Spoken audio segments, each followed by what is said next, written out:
नमस्कार, मैं हूं विजयश्री और आप देख रहे हैं यूपी न्यूज। दिल्ली एयरपोर्ट पर एक ऐसा मामला सामने आया जिसने सभी को हैरान कर दिया। अफगानिस्तान का 13 साल का एक लड़का अपनी जान जोखिम में डालते हुए काबुल से दिल्ली तक आ गया, लेकिन उसने यह सफर किसी यात्री की तरह नहीं किया, बल्कि विमान के लैंडिंग गियर यानी पहिए के हिस्से में छिपकर पूरा किया। इस खतरनाक सफर को एयर ट्रैवल की भाषा में व्हील वेल स्टोव वे कहा जाता है। रिपोर्ट के मुताबिक यह लड़का काम एयरलाइंस की फ्लाइट RQ4401 से आया था। रविवार सुबह लगभग 11:10 पर विमान काबुल से उड़कर दिल्ली के इंदिरा गांधी इंटरनेशनल एयरपोर्ट पर उतरा। जैसे ही फ्लाइट लैंड हुई, एयरलाइन के चीफ सिक्योरिटी ऑफिसर ने टैक्सीवे पर एक नाबालिग को चलते देखा। जब उन्होंने जांच की तो पता चला कि यह बच्चा विमान के लैंडिंग गियर डिब्बे में छिप कर आया है।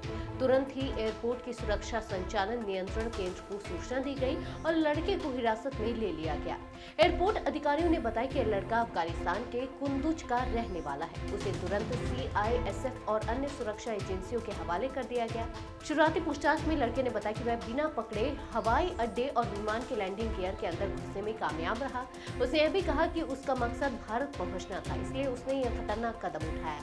दरअसल विमान के पहिए में सफर करना बेहद खतरनाक होता है।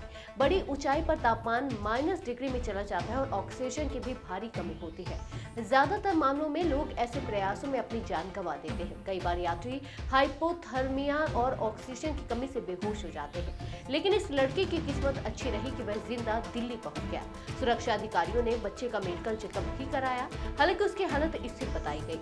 बाद में एयरपोर्ट अथॉरिटीज ने उसे उसी दिन शाम करीब 4 बजे एक अन्य फ्लाइट से वापस काबुल भेज दिया। विशेषज्ञों का कहना है कि इस तरह की घटनाएं हताशा और मजबूरी की निशानी होती है। अफगानिस्तान में हालात लंबे समय से अस्थिर हैं, जिसकी वजह से वहां के बच्चे और युवा बेहतर भविष्य की तलाश में ऐसे खतरनाक कदम उठाने को मजबूर हो रहे हैं। दिल्ली एयरपोर्ट पर सामने आई यह घटना सुरक्षा एजेंसियों के लिए भी चेतावनी है कि एयरपोर्ट पर सुरक्षा व्यवस्था और सख्त की जाए, ताकि भविष्य में ऐसी कोई कोशिशें सफल न हो पाए। आज के लिए बस इतना ही। अगर आपके इलाके में कोई समस्या है तो आप चुप मत रहिए, अपनी शिकायत हमें भेजिए। यूपी न्यूज आपकी आवाज को जिम्मेदारों तक पहुंचाएगा, निष्पक्षता और गोपनीयता के साथ। यूपी न्यूज, जनता की आवाज, जनता की ताकत।